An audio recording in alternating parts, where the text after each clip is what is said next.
How's it going, Alysha and Rebecca? Great. Fabulous. We're so glad to be here. Yeah, well, thank you for being here. It's always a pleasure. And I kind of want to put myself in a little bit of a scenario for you. Let's say I'm a seller, but I also would like to buy. How do I navigate buying and selling at the same time? It's a very common scenario, and we handle it often. Typically, when people are selling their home, there is some kind of motivation for them to sell. They need to move up, they need to relocate or downsize. So we don't all have that luxury of having somewhere to go in the meantime. So we've been dealing with that a lot lately, and there's a lot of things we can do to make it easy on the seller and make sure you still get the price and the terms that you want out of the home sale. Right. It's all, I think, in the negotiation, but also doing things in the right order. Sometimes the mistake we see people make is that they start to find the home first. That is not where you want to start. You want to start with selling your home first or getting your home ready for the market. What that does is that tells you about what is your home going to sell for.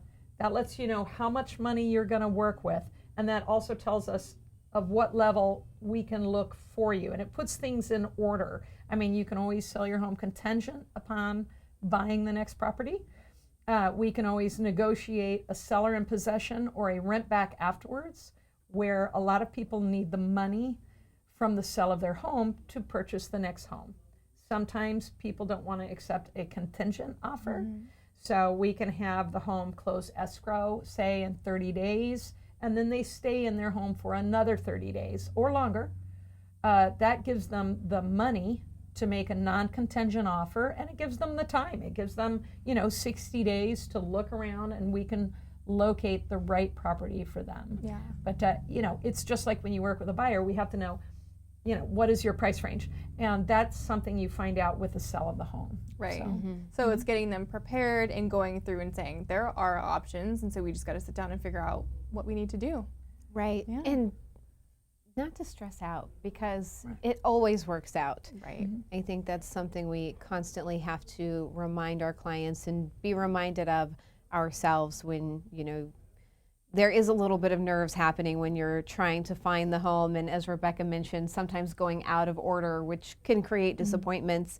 But it always works out. We've never had someone homeless or that did not find a property they loved. Right, and we're always communicating, with the person buying, with the other buyer's realtor. It's just open communication. This is what we need. This is what they want. It's going to be a win-win. So if you need a little more time or things move a little faster, we're able to negotiate all that. Yeah, I know you guys will make it happen. So thank you so much for being here today. Thank you. you. Yeah.